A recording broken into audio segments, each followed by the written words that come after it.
start on this. I feel like God's been taking me through a whole process and taking out my impurities. And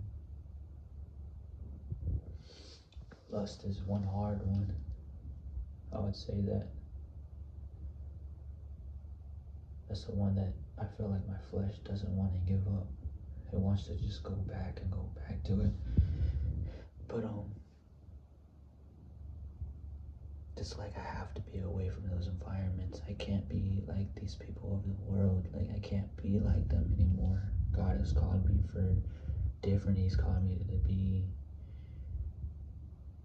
out from the packs that is supposed to be popular. It's supposed to be doing this, that. I feel like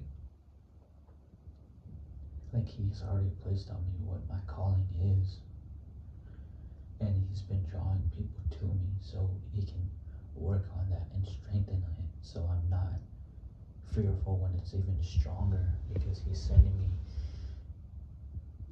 things that are easy right now, but I know people are going to be even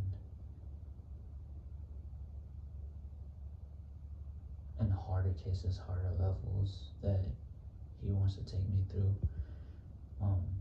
He's taken me through a lot of self-deliverance ever since me being out of witchcraft. And I feel like I don't even know how long this video is going to be. It's just me, well, audio, not video, because I don't feel like showing myself right now. I just want to talk. Like I feel like God, like documenting what I'm feeling and what I'm going through. I feel like I'm going through a crushing right now for what he has planned for me, because it's big. Satan wanted to kill me. I mean, he wanted to off myself whenever I came out of witchcraft, whenever I came out of the occult, whenever I came out of New Age and worshiping the earth, which was Mother Goddess worship. God created the earth to show that he was the one that created it, and just the beauty of it. Afterwards, I realized it was like, dang, God was within all of this stuff, and this is amazing that he created this. But you get so lost in demonic doctrines that are taught you, because demons talk to you and you don't know it sometimes. They're the ones that are giving you those visions, those projections that you see whenever you're in witchcraft, and they make you believe that that's your life, that's you have past regressions, past lives, like you came here multiple times. But it's those demons, those Nephilims, those fallen angels that taught people witchcraft and the occult practices. Not even the white magic you think is good. You trying to rely on crystals. I learned that the hard way. Like I still was going through pain. I was going through depression. And I was like, how come I get these crystals and then I'm still feeling worse? Or like, oh, they say that the crystal's supposed to disappear whenever it's completed its mission, but I still feel worse, and then it comes back and it gets even worse, because people in witchcraft who don't want you to know about God, they'll do curses, they'll do hexes, and they'll place demons on the objects and then send them back to you. They can even come to you where you are and astral project where you are, so they can do that type of stuff to you as well, because the kingdom of Satan doesn't play fair. They fight against one another to get more power, because people that go into that are hurting. They're seeking for that power. They're seeking that realness, and if they haven't encountered that true power of God, they'll go seeking. Like, I don't feel God in these churches, because those those churches don't run off of the true power of God, of deliverance and restoration. They haven't felt that, or they haven't experienced that. That's what happened to me, because that's what led me away from the churches at first, because all I saw was judgment at first, not a true wanting to know what happened to that person and why they did what they did or do what they do. And that's what drove me to my own self journey out of religion. And then God brought my own encounters. Even whenever I was in darkness, he brought people to me because he wanted me back. He left the 99 to save his son. Whoever's listening, it's just he wants a relationship with you. He wants to make you a daughter, his son in his kingdom, because he cares about you. The things he did in the past that you speak of atrocities in the Bible, like the Noah's Ark thing, that was Nephilim, that was fallen angels. They mated with animals, with humans, male and female, and God saw the atrocities they did. Sin allows the door to be open. If you fornicate outside of marriage, it leads to you losing feelings for that person sometimes. God will allow it to be like that because you are defiling his daughter. You're defiling the other person. And you're making soul ties that leaves the door open for the enemy to work and have legal grounds and agreement to work in your life because you open that door. And for me, I struggled with fornication and a lot of other things like pornography, masturbation, perverse thoughts. I'm just gonna say it. I don't care anymore what people think about me. I don't care. I feel like that's what God's taking me through, like an I don't care moment. Like, I will speak, you will speak what I want you to speak about, and you're going to help people that have the same struggles, whether you like it or not. You have a calling on your life. I have a purpose for you. To like, let your name mean so much. And people have said the same thing, and I've delivered you and saved you because you were marked since birth. But I've literally dealt with pornography. I've dealt with masturbation. I've dealt with fornication, of wanting to sleep with many girls, or I slept with a couple girls and I hurt them because all I wanted to do was satisfy my flesh. And I hurt them in the process because I was like, hey, I'm gonna go sleep with that girl. And that's all I wanted to do. And then I started developing something, but then it's just, it goes away, or like it starts developing as I get to know them, but it's just anything built off of lust crumbles. It crumbles, and you have to have that center where God is at, and if you don't, it's not gonna work. And spirits will be able to use that to cause division, to cause separation in marriage or in relationships, because you have that open door.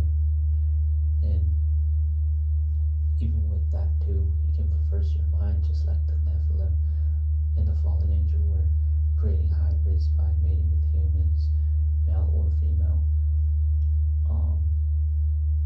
or animals. Like literally, you, by doing this, sometimes you'll have the struggle and you'll be like, why do I have these attractions to things that I know are wrong, or that I know are like you don't like, but because of trauma, because of that open door, literally the enemy can use that against you and make you want those things or this didn't happen this night, so this person is offering me this. I kind of want to give in, but you're like fighting yourself at the same time. I had that experience. I won't be afraid to admit it. I've had that experience. And I'm just like, no, I can't. That's not of God. And I'm not like that. And just, that's the enemy. So I fight. I'm like, I have to get closer to God. I have to be able to break this because I do not want to be like that because I know that's a demonic influence in trying to influence me to like that or try to make me have a connection that is perverse with we should like a relationship that shouldn't even happen. That's where these people get these affinities, these attractions, and they become so perverse. God has led them over to their depraved minds and led them over to their own wickedness and become so deep, just like how these files release. That's how they get so like that because it's this demonic influence them that makes them go deeper and deeper and deeper that cannot fill that void that was meant to be filled by God to heal those places so none of that would happen because the enemy doesn't play fair. He sees that you're hurting. He knows that you're hurting, so he wants to draw you to darkness because you're seeking these things and he gives you a false hope, a false light. They were like, oh, this thing's gonna work, but within that comes exchange. Like, I'll give this to you, but I'm coming back for what I want, whether that be like you doing something or you being constantly tormented in exchange for the power that you think is yours, but it's actually his and his demons that allow you to use that ability, like astral projection or like the third eye, which is of the kingdom of Satan. I had to get delivered of that and had it closed.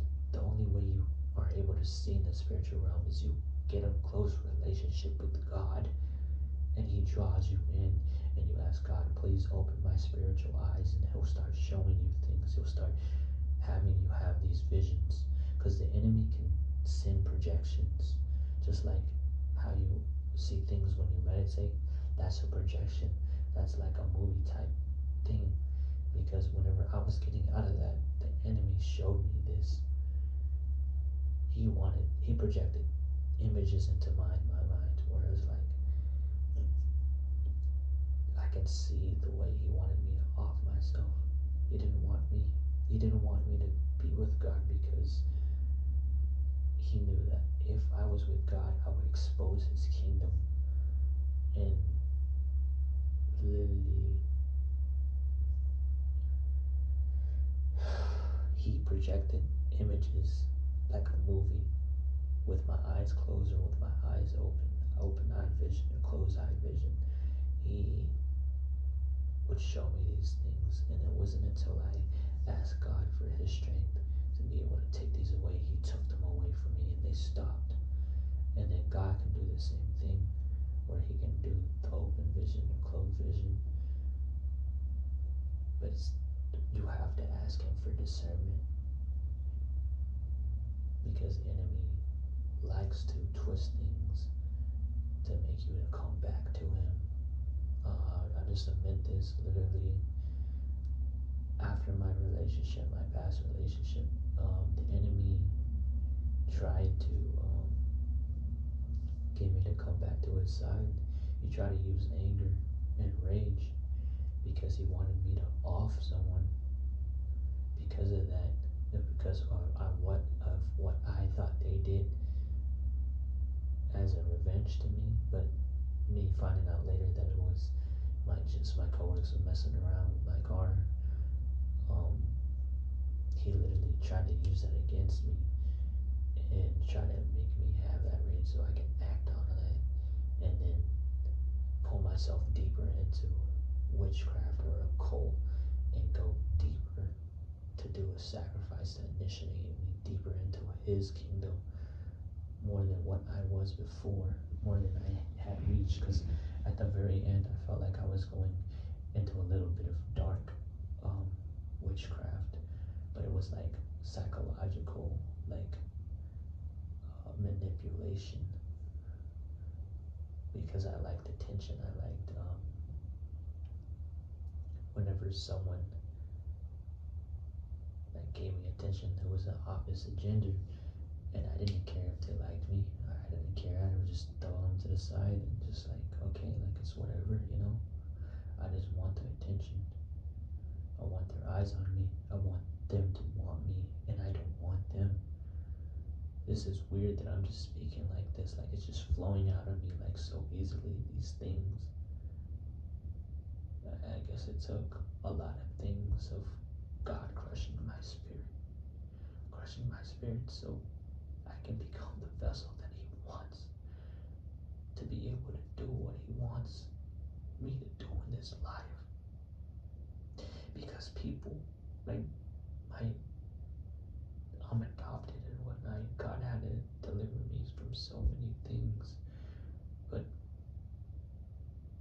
literally, my foster mom, before she died, she said that, like, I believe he's gonna be a pastor to my adoptive mom, and so many people have told me that, and they haven't even known me.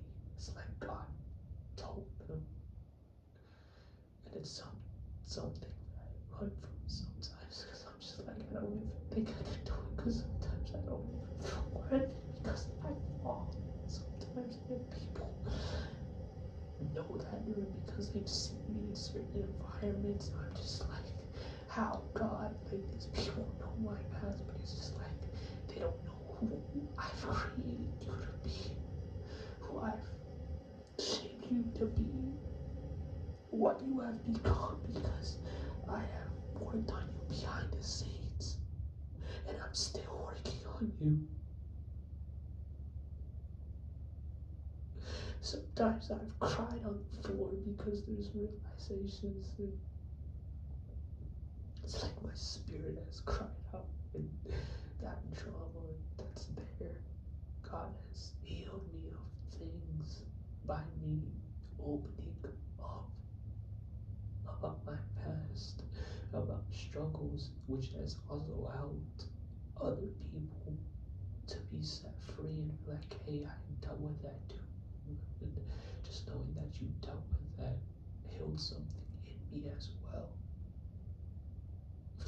I'm literally speaking from my heart right now.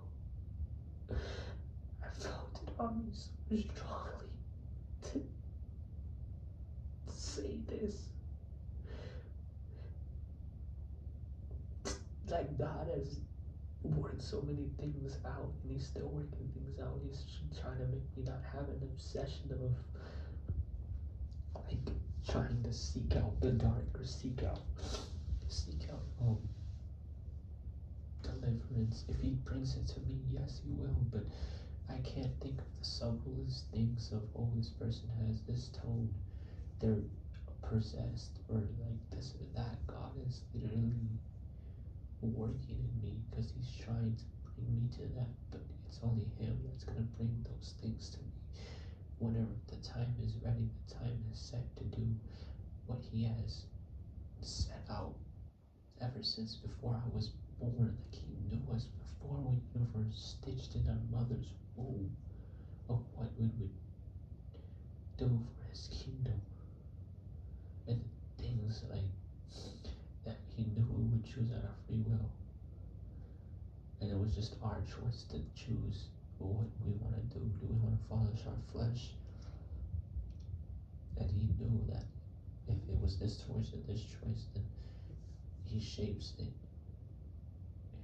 and He shapes His course to be able to follow what it needs to lead others to Him, because of those choices, because of the things we decided to do. And people think that we believe in God because we don't want to responsibility for our actions or the things we've done, to take no accountability. But the thing is, with God, we take accountability, and it feels so much sometimes. It feels so much sometimes because we're like, damn, like, dang, like